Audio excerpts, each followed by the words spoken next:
Për gjakovarët, sidomos kur flasim për raportet me Amerikën ose dashurinë që kanë, ekziston kjo përshtypja që gjakovarët e kanë një lloj dashurie më të madhe ndaj Amerikës për dallim prej qyteteve të tjera.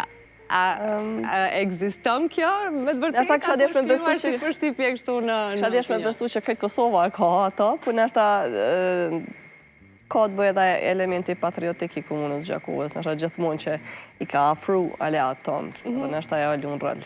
Po besoj që gjithë jemi pro-Amerikë. Ti je angazhuar në shumë fusha, unë edhe në prezantimin për ty, përmenda veç disa nga ato në për të cilat ti ke dhënë edhe vazhdon të japësh kontributin tënd. A është e vështirë me i menaxhu të gjitha edhe çka të motivon për mos me u ndalë?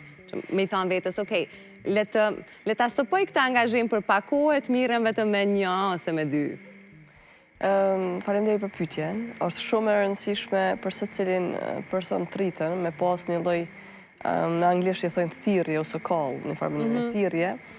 Për mu, thirrja ka qenë prej kohës ku kam qenë shumë e re, që me ndihmu trive të vendit tonë, edhe mundu me kontribue në shtetë ndërtim, edhe kur gjosë besoj që o ma mirë se sa me investu në gjeneratët të reja. Kështu që ajo më motivon çdo herë, sa herë i takoj triti dëgjoj shka thojnë, ju dëgjoj andrat, edhe më bo me kuptu sa shumë edhe na kemi nevoj si tritur me investu në ta, njëjtën kohë ata sa ka nevoj, edhe kjo dëgjushe monë gjallë me një farë mënyre. Dashuria për me ditë nevojen e trive për me ndërtu vendin edhe mu zhvillu ata si individ, dëgjush e motivon.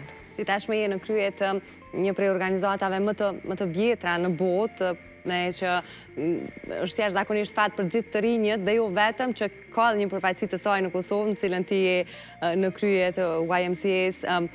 Sa ka ndryshuar edhe YMCA-ja dhe mënyra se si është pa ose pranu në shoqëri dhe anasjelltas prej momentit kur ti ke qenë pjesë e saj deri më sot që flasim? Po, e tha me drejt, organizata është institucioni më i vjetër në botë dhe më i madh i trive.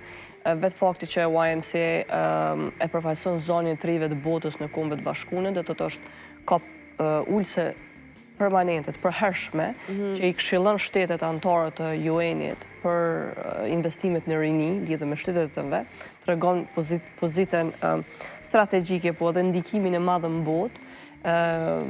Une normal nuk jam themeluese YMCA-s në Kosovë, YMCA Kosovë ka para se me ardhë une, por gjatë mandatit tam, kom provu me bu ma të mirën, sidomos fokus kom dhënë në krijimin e një qëndrueshmërie, institucioni i cili do të shërbej shumë gjeneratave, për shembull duke punu bashkë me ekipin edhe